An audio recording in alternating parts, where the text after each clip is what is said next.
Bismillahirrahmanirrahim. Assalamualaikum warahmatullahi wabarakatuh. Innal hamdalillah nahmaduhu wa nasta'inuhu wa nastaghfiruh wa na'udzu billahi min syururi anfusina wa min sayyiati a'malina. May yahdihillahu fala mudhillalah wa may yudlil fala hadiyalah.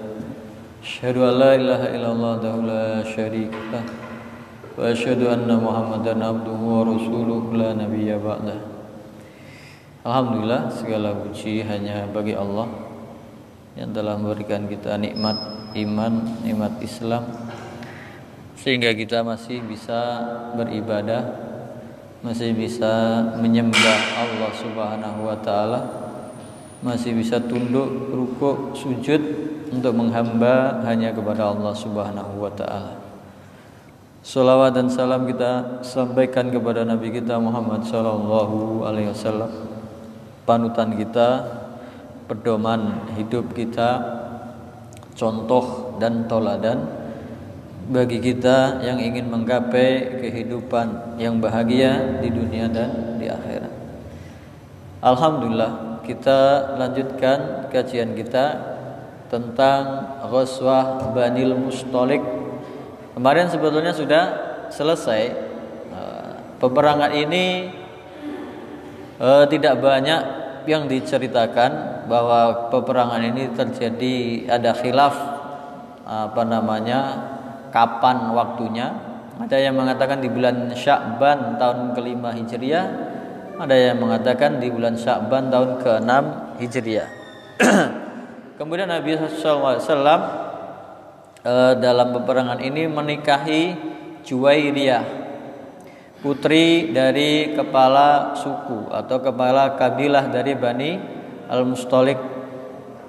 Ketika Nabi SAW menikahi Juwairiyah, maka Nabi SAW meminta izin untuk membebaskan para tawanan dari Bani Al-Mustalik yang jumlahnya 100-an orang dari keluarganya Juwairiyah ini. Sedangkan bapaknya Juwairiyah ini sendiri terbunuh dalam peperangan tersebut.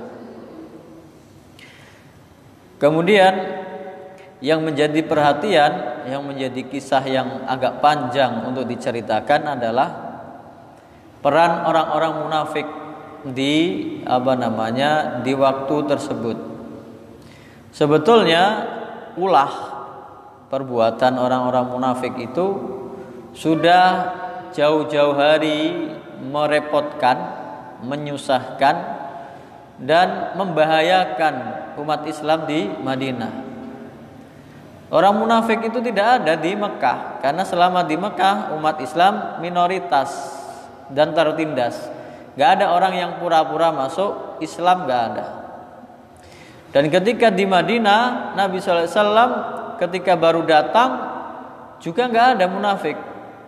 Yang ada adalah orang yang beriman, orang-orang Muslim yang mengikuti Nabi SAW, para sahabat Ansor. Kemudian ada orang-orang Madinah yang tetap dalam kekafirannya. Kemudian ada orang-orang Yahudi yang ada di sekitar Madinah. Nah, baru ada orang-orang munafik. Munafik itu kan pura-pura masuk Islam tapi hatinya kafir. Itu terjadi setelah umat Islam menang di perang Badar tahun kedua Hijriah. Yang tadinya terang-terangan kafir, kemudian karena melihat kekuatan umat Islam, mereka pengen cari aman masuk Islam, tapi hatinya tetap kafir. Inilah yang dilakukan oleh Abdullah bin Ubay bin Salul dan para pengikutnya. Pada awalnya ketika Nabi SAW baru datang di Madinah, mereka terang-terangan kafir karena belum menunjukkan kekuatan umat Islam. Ketika Nabi SAW melewati mereka, Abdullah bin Ubay bin Salul sedang bermajelis bersama kelompoknya, Nabi SAW mengendarai ontanya melewati mereka. Abdullah bin Ubay menunjukkan ketidaksukaannya. Dia menutup wajahnya, menutup hidungnya, kemudian mengatakan kepada Nabi SAW, la tukhabbiru alaina. Janganlah kamu wahai Muhammad menghambur-hamburkan debu di muka kami. Nabi Muhammad lewat saja dilarang. Dikatakan ngembur-hamburkan debu, menutupi pandangan mereka. Ketika Nabi SAW kemudian duduk bersama mereka dan membacakan ayat-ayat Al-Quran, Abdullah bin Ubay bin Salul mencegah dengan terang-terangan, ijlis fi baitik, duduklah kamu wahai Muhammad di rumahmu saja, enggak usah ke sini. Wala tu'adina fi majlisina, jangan ikut-ikutan ganggu kami di majelis kami, enggak usah kamu ganggu kami. Dikatakan Nabi SAW yang membacakan ayat-ayat Al-Quran mendakwahi mereka, mengganggu kesenangan mereka, keenakan mereka dalam majelis mereka. Ini yang dilakukan oleh Abdullah bin Ubay bin Salul. Kenapa? Karena ketika Nabi SAW datang ke Madinah, seharusnya orang Ansor ini, suku Aus dan Khazraj, sudah mau menjadikan Abdullah bin Ubay bin Salul ini sebagai ketua, pimpinan, raja. Sudah mau disiapkan mahkota, mau diangkat sebagai pemimpin Madinah. Tapi hari itu bertepatan dengan kedatangan Nabi SAW hijrah sampai di Madinah. Orang yang sudah mau bikin acara pengangkatan Abdullah bin Ubay bin Salul berhamburan menyambut Nabi SAW.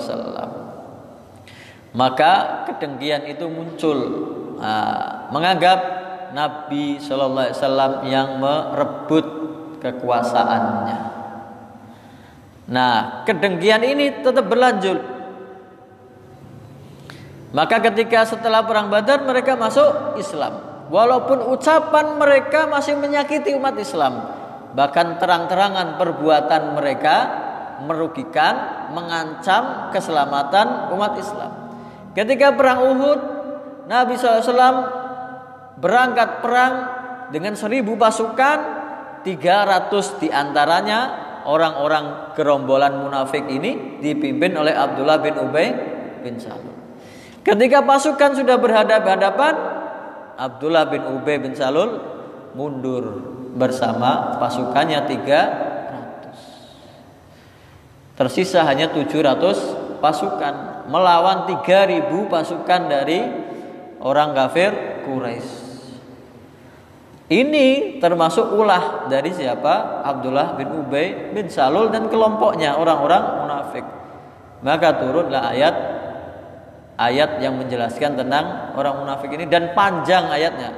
Kalau di dalam surat Al-Baqarah saja, orang-orang beriman itu digambarkan dalam ayat 1 sampai 5. Orang kafir hanya 2 ayat, 7 sampai 8. Orang munafik 13 ayat 8 sampai ayat 20. Bahkan ada surat namanya surah Al-Munafiqun, surat yang khusus membahas perbuatan orang munafik.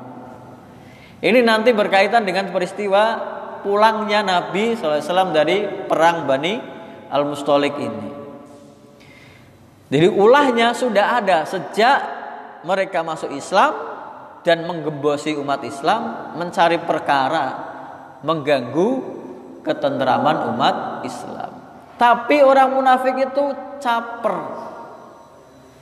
Kalau mereka masuk Islam pengennya diakui, pengennya dilihat, pengennya orang-orang tahu.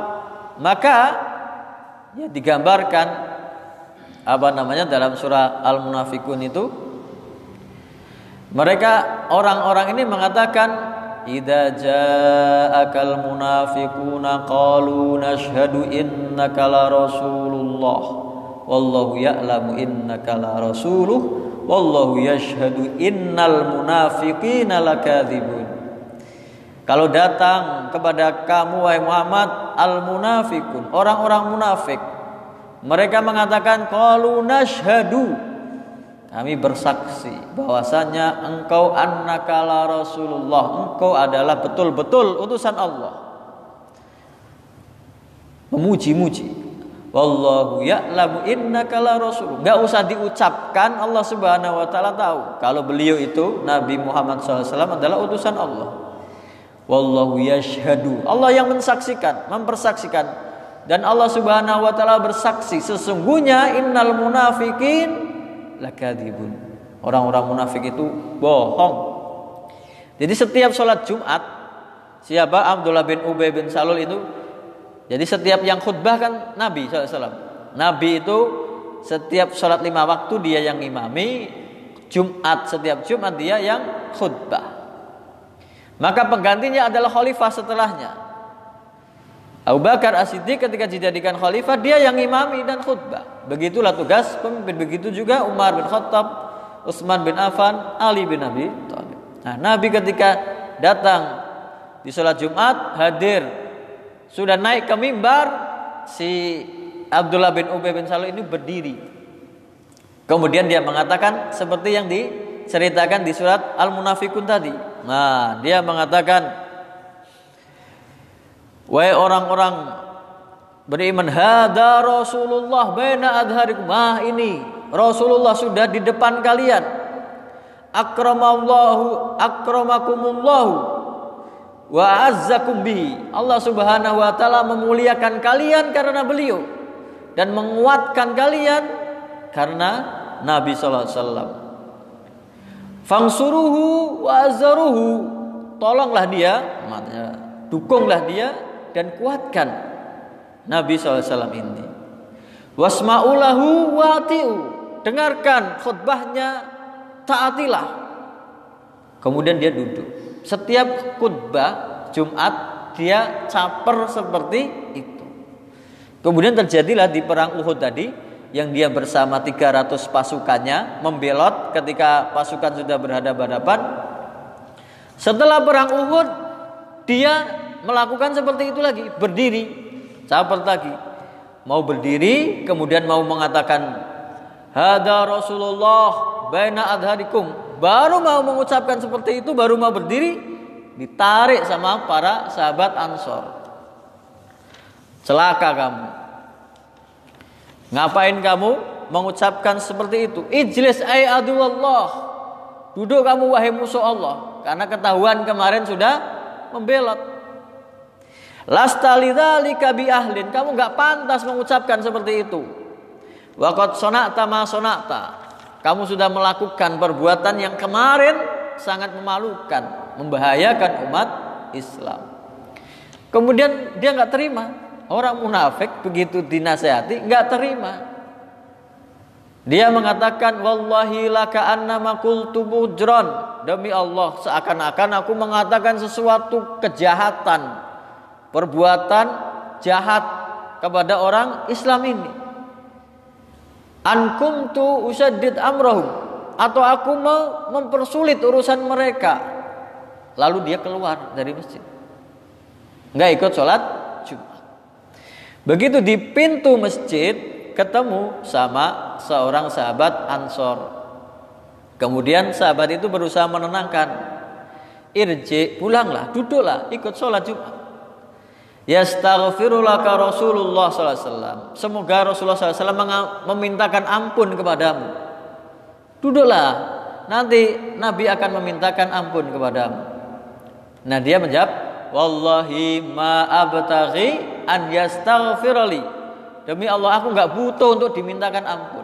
Maka digambarkan di ayat kelima dari surat Al-Munafikun, wa idza qila lahum ta'alu yastaghfir lakum rasulullahi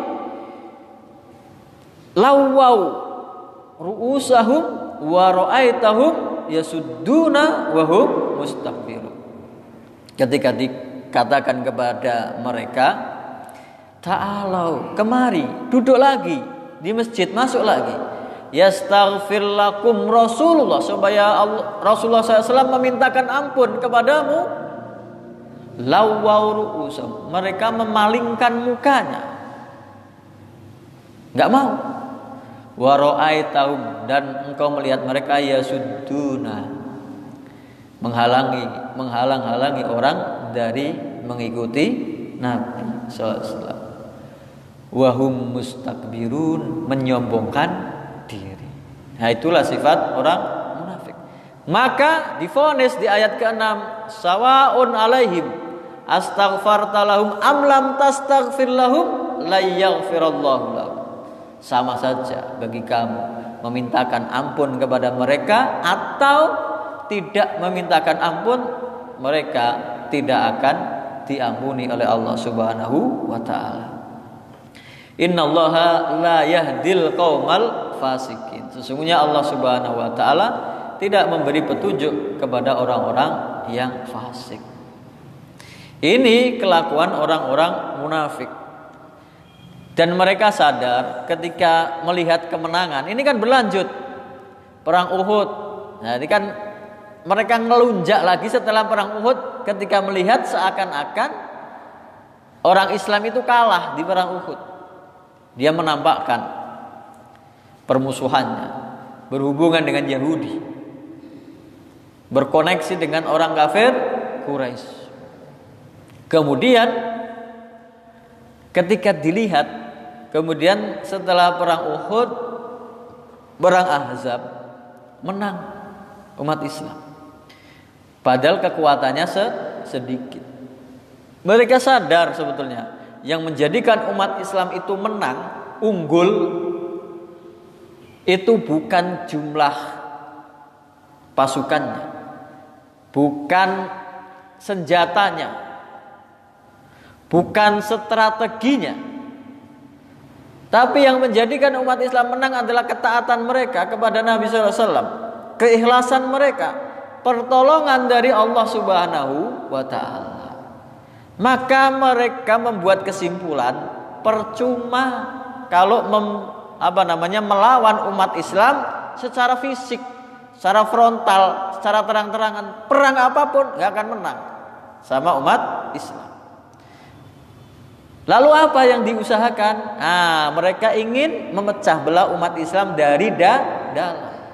Ingin membuat umat Islam itu ragu-ragu dengan agamanya sendiri.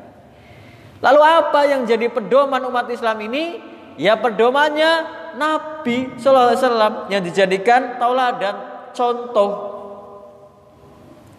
Ketika tidak bisa menyerang secara fisik, maka dibuatlah orang supaya ragu-ragu dengan agama Islam.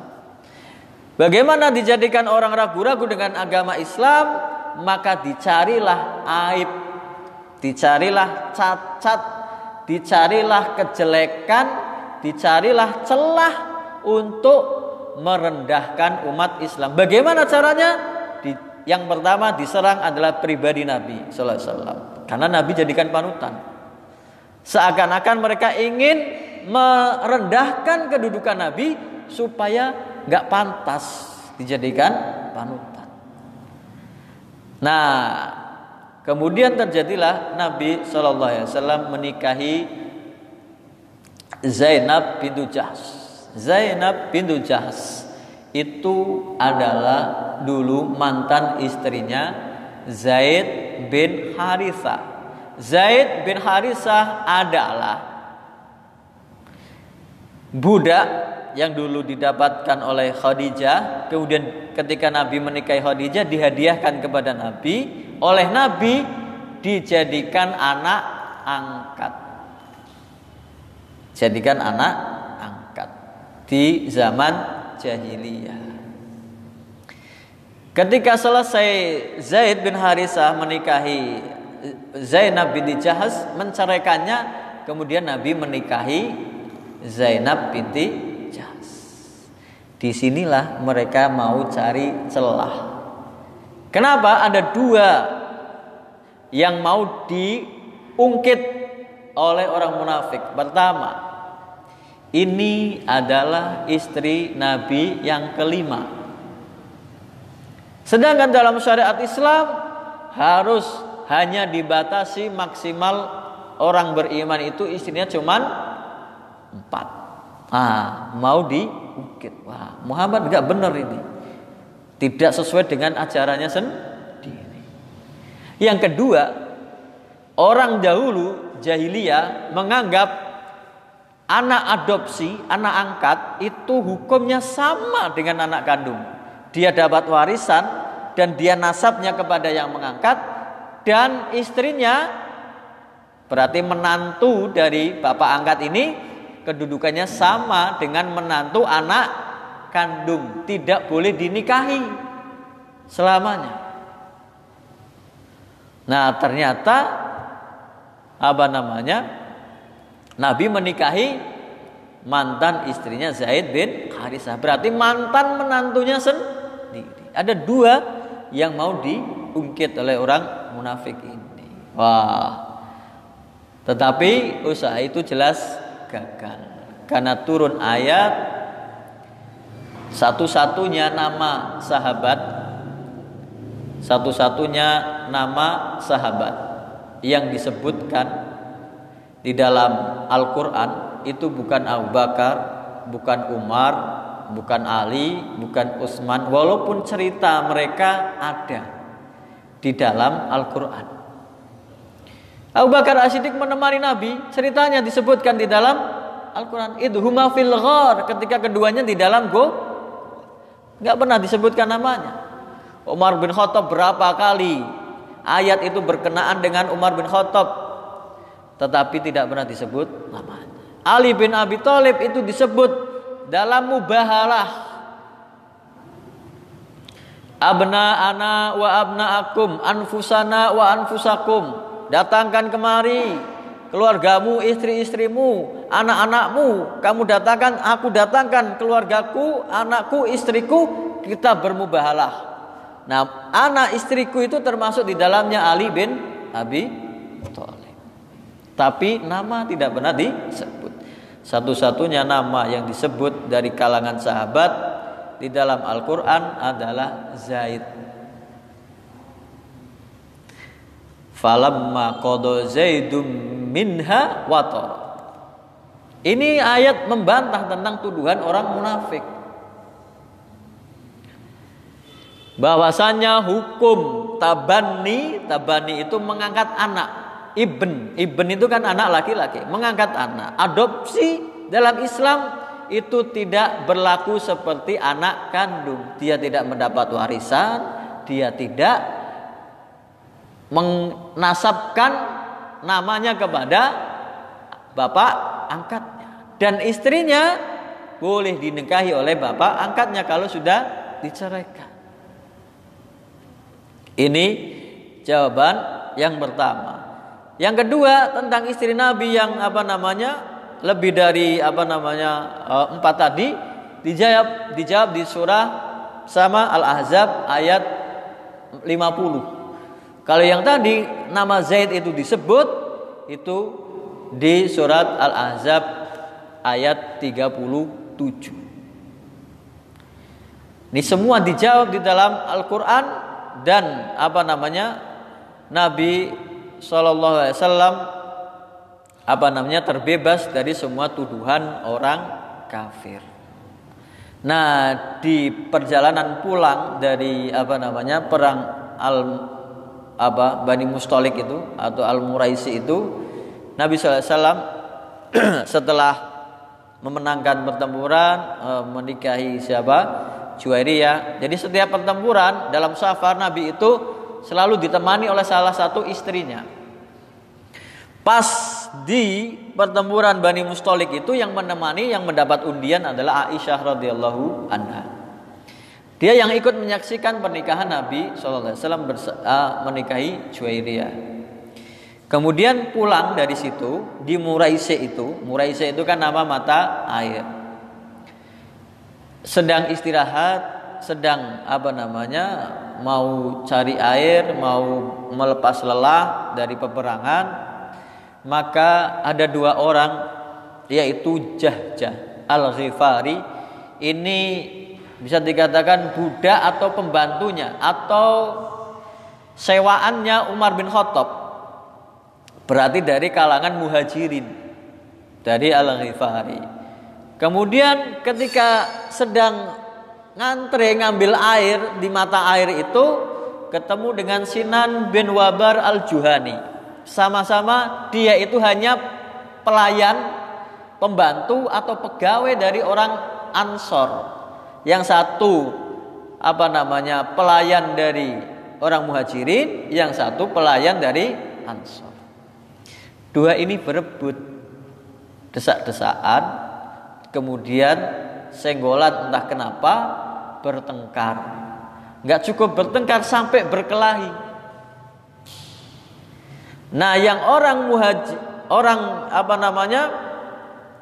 orang Ansor ini, Sinan bin Wabar al-Juhani ini teriak ketika berkelahi dengan orang Muhajirin ini. Ya ma'syarul Ansor, wahai orang-orang Ansor, tolong aku. Oh, ini berantem. Nah, orang yang tadi pegawai dari Umar bin Khattab, pelayannya dari Muhajirin, teriak, ya ma'syarul al-Muhajirin, wahai orang-orang Muhajirin, tolong saya dipukuli orang Ansor. Berkerumunlah dua kelompok, sudah mau saling perang lagi. Orang Arab kan gitu, cepat panas.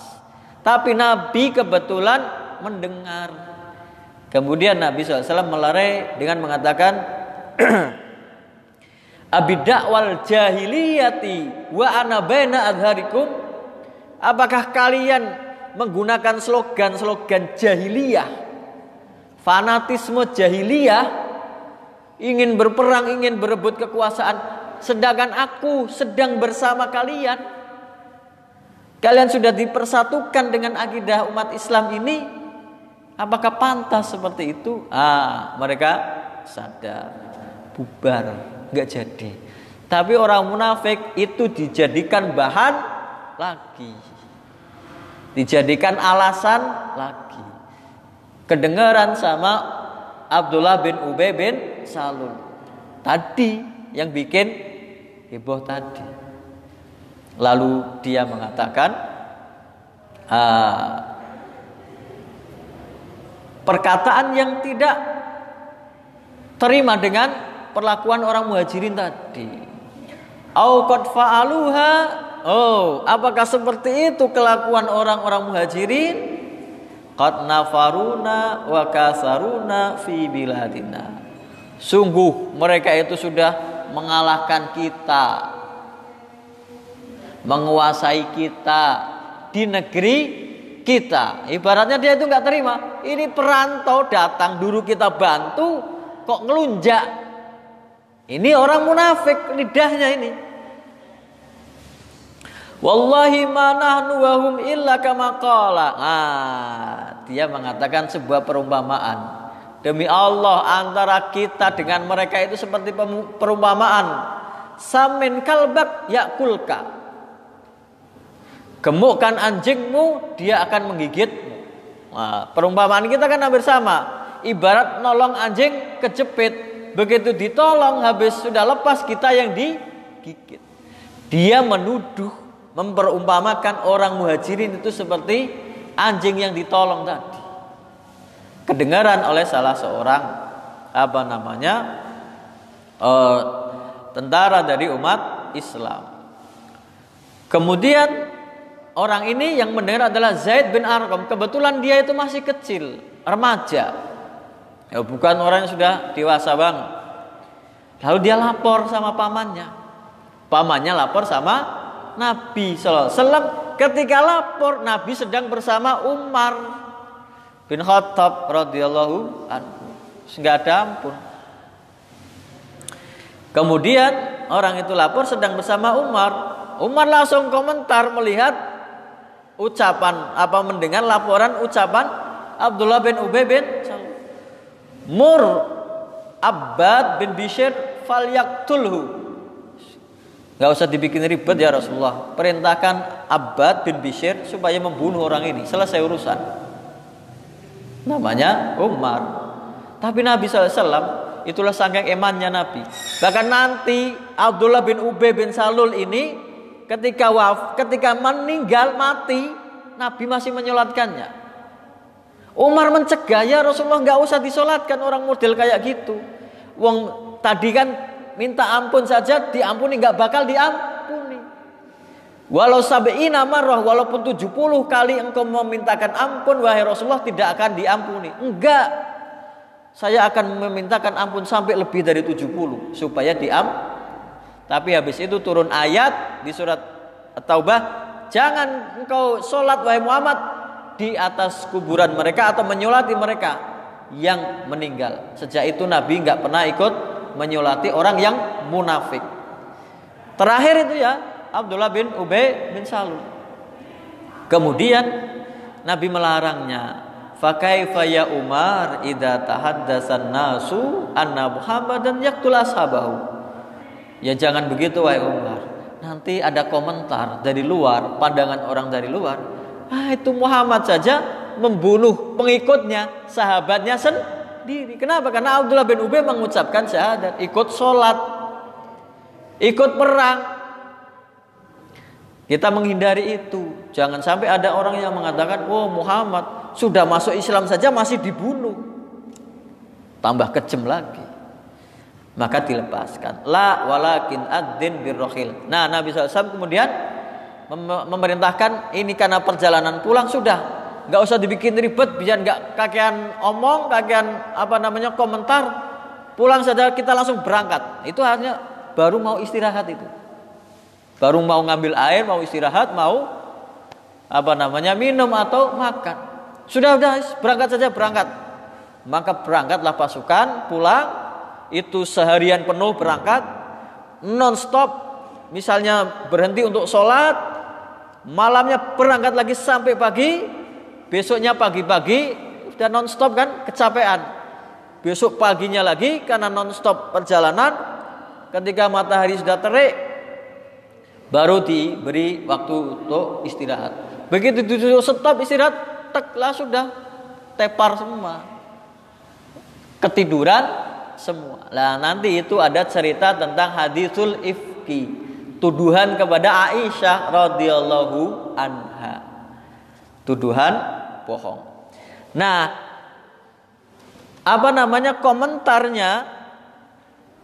komentarnya Abdullah bin Ubay bin Salul ini tambah parah lagi. Dan dia mengatakan ketika mengomentari seperti itu, dia mengatakan bahwasanya wallahi la yahrujannal a'azzu minhal adal. Demi Allah nanti kalau pulang ke Madinah orang-orang yang mulia, nah dia menganggap penghuni Madinah asli, orang-orang Ansor itu mulia. Orang-orang yang mulia di Madinah akan mengusir, mengeluarkan orang-orang yang rendahan, yang hina. Siapa? Orang-orang muhajirin. Sampai ngomong seperti itu. Pokoknya nanti kalau sampai Madinah kita usir itu orang-orang muhajirin. Nah, ini dibuat oleh Nabi SAW supaya nggak usah kakean komentar. Dibuat perjalanan, kemudian disibukkan dengan perjalanan supaya tidak saling bantah-bantahan. Ini ya digambarkan di surat Al-Munafikun tadi. La yahrujannal a'azzu minhal adal. Dari ayat 1 sampai 8 tadi. Humul ladzina yaquluna la tunfiqu ala man inda Rasulillahi hatta yanfaddu. Mereka orang-orang munafik itu berkata la tunfiku, jangan kalian memberi nafkah kepada orang-orang yang bersama Rasulullah, kepada orang-orang yang bersama Rasulullah, para pengikutnya. Kan selama ini Nabi SAW mempersaudarakan orang muhajirin dengan Ansor, dibantu karena ada orang-orang muhajirin itu yang nggak punya apa-apa. Mereka tidurnya di Masjid Nabawi, kaum suffah, hanya mengandalkan bantuan dari orang-orang Ansor. Humul ladzina yaquluna la tunfiqu ala man inda Rasulillahi hatta yanfaddu. Mereka mengatakan nggak usah, besok-besok lagi nggak usah diberi orang-orang muhajirin yang di Madinah itu, nggak usah dikasih bantuan. hatta yang fadu, supaya mereka bercerai-berai, nggak ikut Nabi SAW, kelaparan, biarin, kata orang munafik. Walillahi khazainus samawati wal ard walakinnal munafiqina la yafqahun. Tetapi sesungguhnya perbendaharaan langit dan bumi itu milik Allah semua, tetapi orang munafik tidak tahu, tidak paham. Mereka mengatakan yaquluna la irja'na ilal madinati la yukhrijannal a'azzu minhal adal. Demi Allah, mereka mengatakan kalau kita sampai di Madinah, pulang nanti orang-orang mulia macam kita akan mengusir orang-orang muhajirin yang rendahan. Walillahil izzatu wali rasulihi walil mu'minina walakinnal munafiqina la ya'lamun. Padahal keutamaan, kemuliaan itu hanya di sisi Allah Subhanahu wa taala, hanya milik Allah dan milik Rasulnya, milik Nabi Muhammad SAW, dan milik orang-orang yang beriman. Tetapi orang munafik tidak tahu. Itu sampai ketahuan anaknya. Ini kan penolaknya munafik itu namanya Abdullah bin Ubay bin Salul. Dia punya anak namanya Abdullah lagi. Orang Arab itu namanya, nama bapaknya bukan nama anaknya. Nama anaknya berarti Abdullah bin Ubay bin Salul. Itu sampai lapor sama Nabi. Dia itu ketika mau masuk gerbang Madinah dicegat sama anaknya ini. Anaknya muslim, mukmin, taat, soleh. Bapaknya munafik. Dicegat bapaknya ini. Dicegat bapaknya. Dan dia mengatakan, kamu gak boleh masuk Madinah. Wallahi la tajuzu min hahuna, demi Allah kamu dari sini nggak boleh masuk Madinah. Ini di pintu gerbang Madinah. Hatta ya'dzana laka Rasulullah SAW, sampai Nabi SAW mengizinkan kamu boleh masuk, baru boleh masuk. Kamu kelakuannya udah nggak bisa diampuni lagi.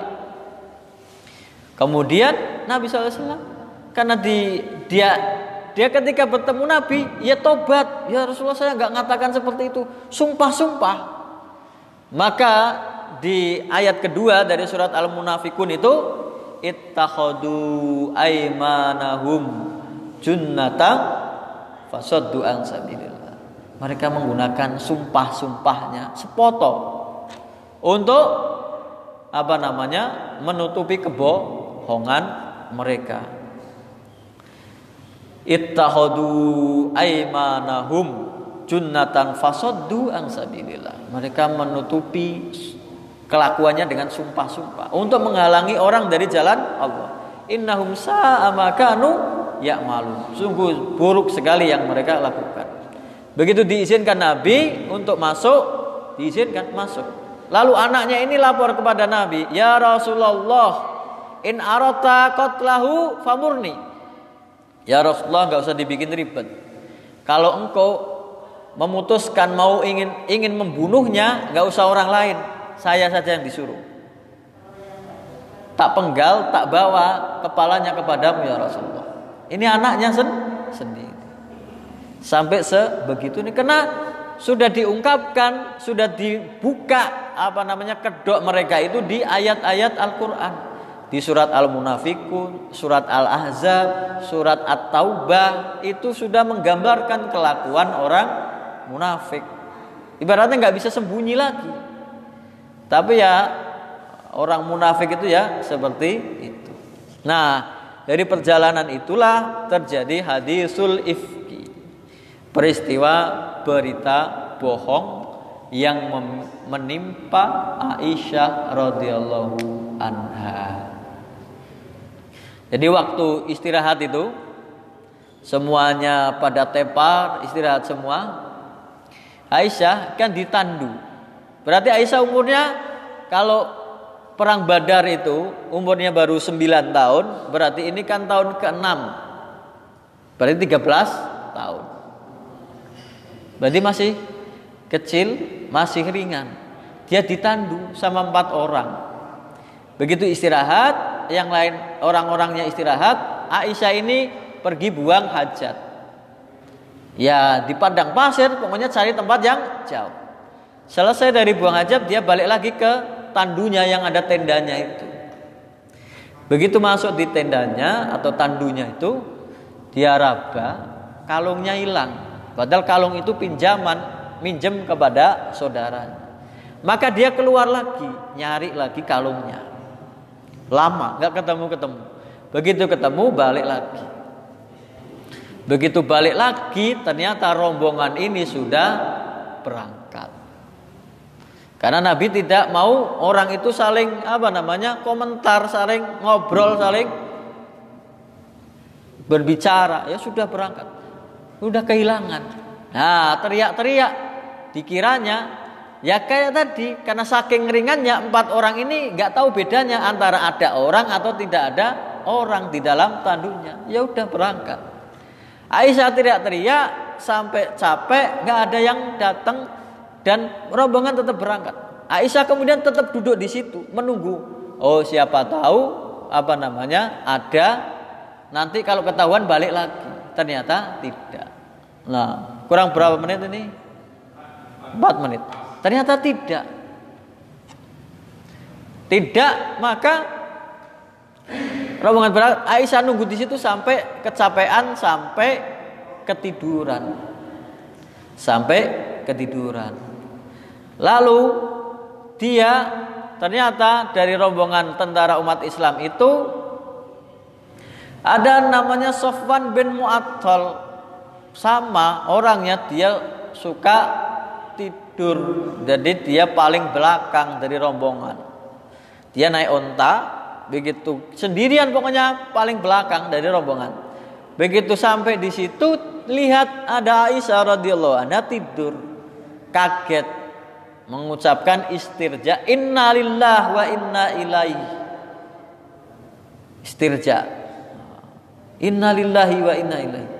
Aisyah radhiyallahu anha, innalillahi wa inna ilaihi rajiun. Aisyah kok di sini ketinggalan. Nah dia kemudian Aisyah bangun kaget, dia menurunkan ontanya.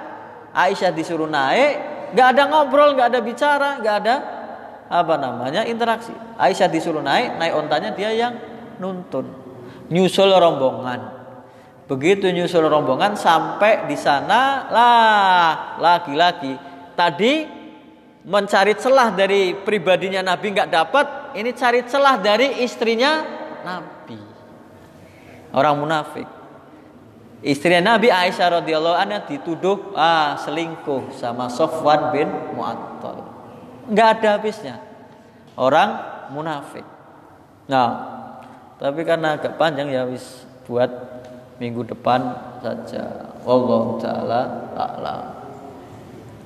Mungkin ini yang bisa kita bahas. Kurang lebihnya mohon maaf. Kita tutup dengan doa kafaratul majlis. Subhanakallahumma wa bihamdika asyhadu an la ilaha illa anta astaghfiruka wa atubu ilaik. Assalamualaikum warahmatullahi wabarakatuh.